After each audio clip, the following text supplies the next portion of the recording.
घडामोडींचा आढावा महाराष्ट्र लाईव्ह मध्ये. भिवंडी महानगरपालिकेमध्ये आज महापौर पदासाठी निवडणूक पार पडणार आहे. या पार्श्वभूमीवर मागील 3 वर्षांपासून धूळ खात बंद पडलेलं महापौरांचं दालन पुन्हा एकदा खुलं करण्यात आलंय. नव्या महापौरांच्या स्वागतासाठी दालन पूर्णतः तयार करण्यात आलं असून निवडणुकीच्या पार्श्वभूमीवर पालिका प्रशासनानं आवश्यक तयारी पूर्ण केल्याची माहिती समोर आली आहे.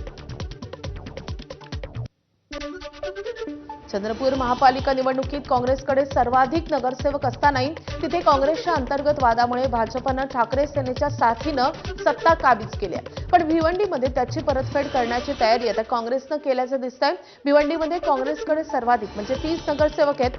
सत्ता स्थापनेसाठी भाजपच्याच 9 नगरसेवकांना काँग्रेसनं सोबत घेतलंय. भाजपमधील 9 नगरसेवकांचा फुटीर गट काँग्रेस प्रणित भिवंडी सेक्युलर फ्रंट सोबत जातोय आणि या फुटीर गटाचं नेतृत्व ऐन निवडणुकीआधी भाजपात आलेले नारायण चौधरी करत असल्याची माहिती आहे.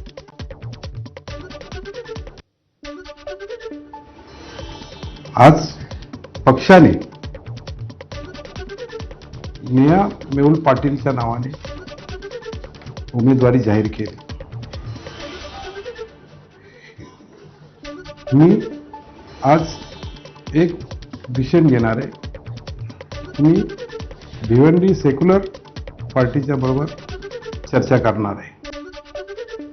भिवंडीतील फुटीर गटाचे नेते नारायण चौधरींनी या संपूर्ण प्रकरणावर सविस्तर प्रतिक्रिया देणं टाळलंय.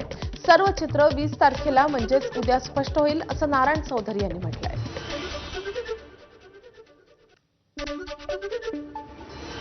नारायणजी, कसं नेमकं समीकरण असणार आहे?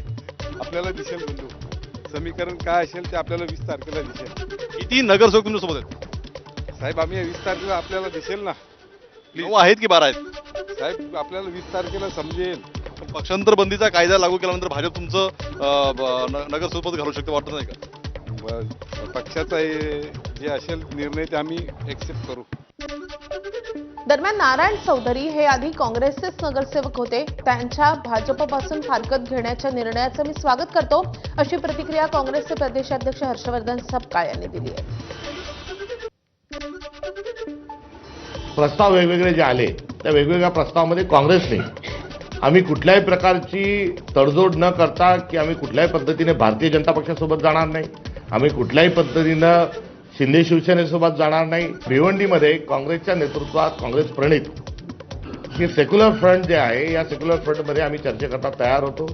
भारतीय जनता पक्षातून कोणी त्याग करून भारतीय जनता पक्षाच्या विचाराचा पक्ष सोडून पक्षाला सोडचिठ्ठी देऊन जर येत असेल तर आम्ही त्यांच्याशी चर्चेकरता तयार आहोत. तोपर्यंत भारतीय जनता पक्ष सोडत नाही किंवा येत नाही या अनुषंगाने आम्ही चर्चा करणार नाही. या भूमिकेला कुठेतरी 7 प्रतिसाद हा आम्हाला मिळाला आहे.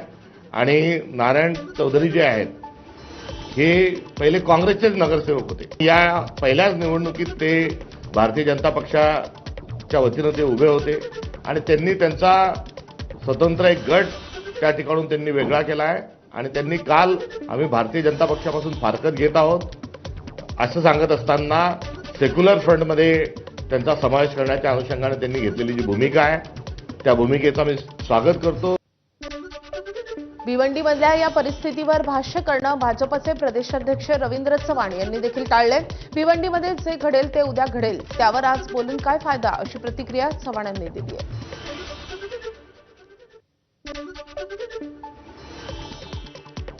जो फुटून जातो तो भाजपवाला नाही अशी प्रतिक्रिया मंत्री आशिष शेलारांनी भिवंडीतील राजकीय परिस्थितीवर दिलेली आहे. मला संपूर्ण या प्रकरणाची माहिती नाही, पण मी एवढं सांगेन, जो फुटून जातो तो भाजपवाला नाही. जो भाजपच्या विचारांशी प्रामाणिक आहे तोच स्वयंसेवक, तोच कार्यकर्ता. आणि म्हणून नेमका भिवंडीच्या प्रकरणातली मी माहिती घेईन, पण जो सर्वसाधारणतः आमच्या विचाराशी फारकत घेतो तो भाजपचा नाही. तो भाजप फुटीर म्हणता येणार नाही. तो आम्हाला सोडून बेदखल झालेला आहे असं मी म्हणेन. प्रदेशाध्यक्ष यावर निर्णय घेतील.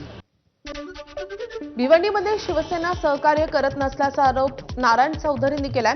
मात्र या आरोपांचं खंडन शिवसेना गटनेते मनोज काटेकर यांनी केलंय. भाजपमध्ये 2 गट पडल्यानं भाजपचा उमेदवार पळून गेला, त्याचं खापर आमच्यावर का फोडता असा सवाल काटेकर यांनी उपस्थित केलाय. आम्ही कॅम्प आता 2-3 दिवसापूर्वी लावला आणि आमचे नगरसेवक ठिकाणी ठेवून दिले.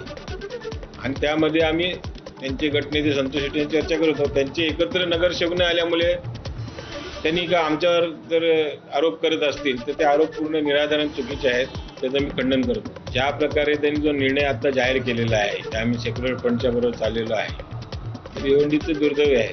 आणि शिवसेना पक्ष जो आहे ज्यांना शब्द दिला त्यांना शब्द पूर्ण करणार आतापर्यंत भिवंडी शहराचा इतिहास आहे.